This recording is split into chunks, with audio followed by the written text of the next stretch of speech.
Russia has launched an overnight barrage of missiles and drones on Ukraine's capital, killing at least 9 people.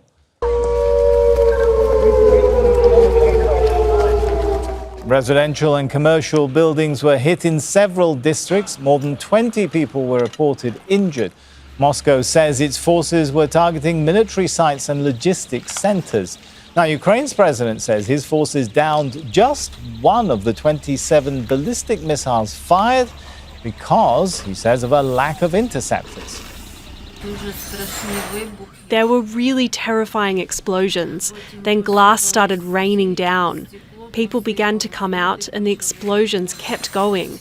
It was very scary. Everything was smashed, the windows, everything. The doors were blown out. I'd just come home from the hospital, the cardiology ward. I've had 2 heart attacks. I can barely stand. I don't know how I'm going to get through any of this. Audrey Macalpine joins us now from Kyiv. Audrey, you can see some damage behind you. Just take us through the aftermath. Yeah, Sammy, we're at one location about 15 minutes drive from the very center of Kyiv. It's one of several that was hit last night. In this instance, it was a ballistic missile that crashed down.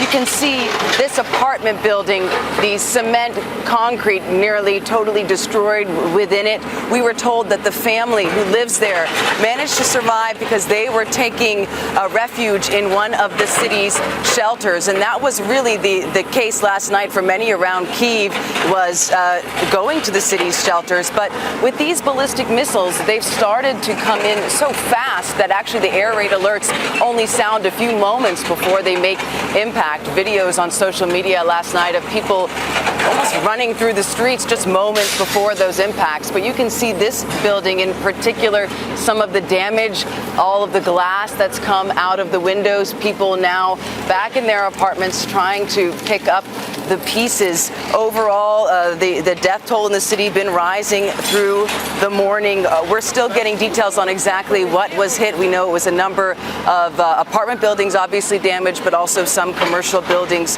across the city as well. Now, Audrey, this incident no doubt underscoring the request by the Ukrainian president for more missile interceptors. Are Ukrainian officials saying what kind of response they're getting to that request? Well, so far it appears that Ukraine's pleas for more interceptor missiles are falling on deaf ears. It's been weeks now that the president has been asking his allies for these Patriots, and weeks now that we're seeing repeated attacks like this one. You mentioned that number from the president. Only one of 27 ballistic missiles was intercepted, and I can remind you that this is the second attack using ballistic missiles just in the last 48 hours. On July 30th, another one that hit western Ukraine, and that spillover into Poland. So the president also saying in a statement this morning that he believes Russia is capitalizing on this fact, capitalizing on the fact that they know Ukraine doesn't have the ability to intercept ballistic missiles and therefore has been ramping up those types of attacks in particular.